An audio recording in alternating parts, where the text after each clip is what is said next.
Yes sir. So ఇవన్నీ విషయాలు ఒక ఎత్తున పక్కన పెట్టేస్తే రీసెంట్గా మనం చూసుకుంటున్నట్లయితే కోల్కతా ఇష్యూ అయితే ఇప్పటికీ రన్ అవుతూనే ఉంది. అంటే సుప్రీంకోర్టు వరకు వెళ్ళింది ఆ టాపిక్. సో ఆఫ్టర్ దట్ ఈ ఇష్యూ అయ్యి 15 days అలా అవుతుండొచ్చు సార్.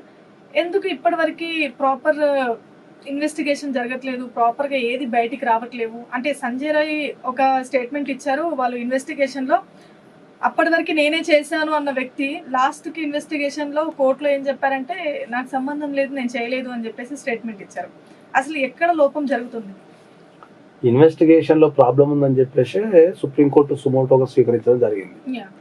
ఎప్పుడైతే దేశంలో అత్యున్నత న్యాయస్థానం సుప్రీంకోర్టు సుమోటోగా స్వీకరించడం జరిగిందో అప్పటి నుంచి ఇన్వెస్టిగేషన్ మీద ఒక కన్నేయటం జరిగింది. కాబట్టి అక్కడి నుంచి ఇన్వెస్టిగేషన్ అనేది కొద్దిగా ప్రాపర్గా జరుగుతుంది కాబట్టి ఆందోళన అనేది తగ్గిపోయి ఇప్పుడు ఈ మధ్యకాలం అంత పాపులారిటీ రావడం లేదు. ఆ కేసుకి పాపులారిటీ అంటాం కంటే అంత డిస్కషన్ జరగటం లేదు దానిపైన.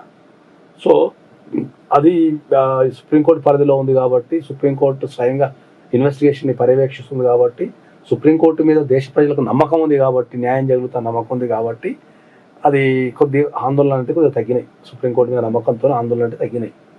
రెండోది ఏంటి అంటే ఇప్పుడు అందులో సంజయ్ రాయ్ పాత్ర ఏముందనేది ఖచ్చితంగా ఇప్పటికి ఎవరు చెప్పలేకపోతున్నారు. ఎవరు నువ్వు ప్రెస్ మీట్ పెట్టినా లేకపోతే ఇంటర్వ్యూ పెట్టినా మీటింగ్ పెట్టినా డిస్కషన్ పెట్టినా ఎక్కడో కలకత్తాలో జరిగే ఒక సంఘటనని ప్రెస్ సంబంధించిన ఇన్ఫర్మేషన్ నుంచి పెడుతున్నారు తప్ప ఒరిజినల్ ఇన్ఫర్మేషన్ అయితే ఎవరి దగ్గర లేదు. ఒరిజినల్ పోయి చూసిన వాళ్ళు కాదు, తర్వాత ఎవరి దగ్గర డాక్యుమెంట్ కూడా ఏం లేదు. ప్రెస్లో ఏదన్నా న్యూస్ వస్తే దాన్ని బేస్ చేసుకొని మాట్లాడుతున్నారు తప్ప ఒరిజినల్ న్యూస్ ఏం లేదు. కాకపోతే ఏంటంటే నిందితుడు ఇప్పుడు అది రకరకాల మానసిక పరిస్థితులు ఉండొచ్చు.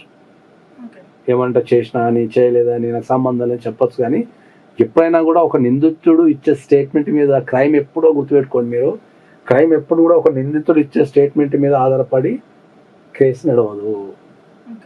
కేసు ఎప్పుడు కూడా ఒక క్రైమ్ కేసు అనేది దాంట్లో ఉన్న ఎవిడెన్సెస్ బేస్ మీద నడుస్తుంది. కాబట్టి నిందితుడు ఇచ్చే స్టేట్మెంట్స్ ఏవైతే ఉంటాయో అవి పెద్ద పట్టించుకోవాల్సిన అవసరం లేదు.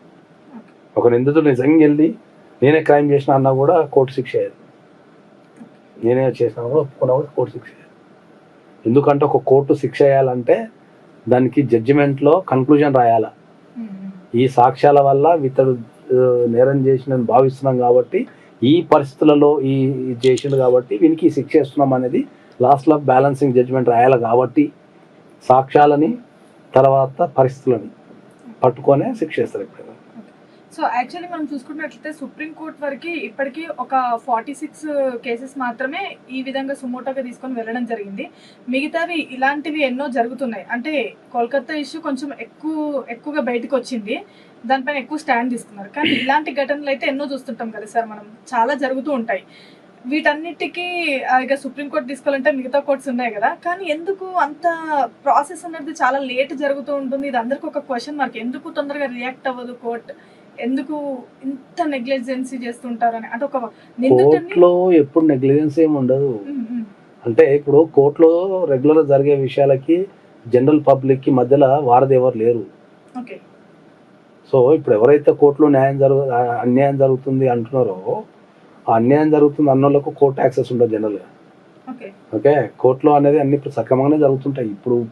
ఇప్పుడు చాలా ఫాస్ట్ అయినాయి కోర్టులు, రకరకాల కోర్టులు వచ్చేసినాయి, స్పెషల్ కోర్టులు వచ్చినాయి. ఏ కోర్టుకు ఆ కోర్టు ఉంది, స్పీడప్ అయిపోయింది, మీకు ఆన్లైన్ అయిపోయింది, అంతా ఆన్లైన్ అయిపోయింది. ప్రొసీడింగ్స్ ఆన్లైన్లో చూసుకోవచ్చు. తర్వాత ఆన్లైన్లో హియరింగ్ కూడా వినొచ్చు. మనం ఇప్పుడు ఇంట్లో కూర్చొని సుప్రీంకోర్టులో ఏం జరుగుతుందో ప్రతిరోజు చూడవచ్చు. కాబట్టి కోర్టులలో జాప్యం ఏం లేదు. తర్వాత సుప్రీంకోర్టు ఏంటంటే సీరియస్ ఇష్యూస్నే ఒక దేశానికి సంబంధించి దాని భద్రతకు సంబంధించి ఒక మానవాళికి మనం ముప్పు కలుగుతామో సీరియస్ ఇష్యూస్ సుమోటోగా తీసుకుంటుంది. జనరల్ ఇష్యూస్ ప్రతిదీ సుప్రీంకోర్టు ఏం సీరియస్గా తీసుకోదు. సీరియస్గా తీసుకోదు అంటే దానికి సంబంధించిన మెకానిజం ఉంది ఆల్రెడీ. ఒక ఇష్యూ జరిగినప్పుడు మెకానిజం ఉంది. ఇప్పుడు కలకత్తా ఇష్యూ జరిగినప్పుడు మెకానిజం ఉంది, కానీ అక్కడ మెకానిజం ఫెయిల్ అయినట్టు జనాలకు కనిపిస్తున్నది కాబట్టి అక్కడ సుప్రీంకోర్టు ఇంటర్ఫియర్ అయింది.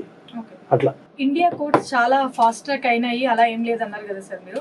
మరి ఎందుకు సార్ మర్డర్లు చేస్తున్న వాళ్ళకి అసలు కొంచెం కూడా భయం లేదు? అంటే విపరీతమైన హత్యలు చేస్తున్నారు, చేసి ఒక అడ్వకేట్ ని పెట్టేసుకుంటున్నారు, ఈజీగా బయటకు వచ్చేస్తున్నారు. అంటే ఆ విషయంలో ఫాస్ట్ ట్రాక్ అయిందని అనుకోవచ్చా ఏమైనా? ఎవరు బయటకు వచ్చారు అంటే చాలా వరకు మనం చూస్తున్నాం కదా సార్. ఇప్పుడు చాలా మంది ఈ విషయం పైన మీరు తర్వాతైనా చూడండి, చాలా మంది రియాక్ట్ అవుతారు. ఇప్పుడు ఒక మర్డర్ అనేది చాలా ఈజీ అయిపోయింది, ఈజీ వే అయిపోయింది సార్ బయట అయితే. ఇప్పుడు ఏదైనా కూడా ఏంటంటే వచ్చే ప్రాబ్లం ఏంటంటే ఇప్పుడు ఒక కేసు జరిగినప్పుడు మీడియా పాత్ర దీంట్లో చాలా ఉంది, అసలు మీడియా పాత్రనే చాలా ఉంది దీంట్లో. ఓకే. ఒక కేసు జరిగినప్పుడు దాన్ని సెన్సేషన్ చేస్తున్నారు కానీ ఆ కేసులో శిక్ష పడ్డప్పుడు దాన్ని సెన్సేషన్ చేస్తున్నారా?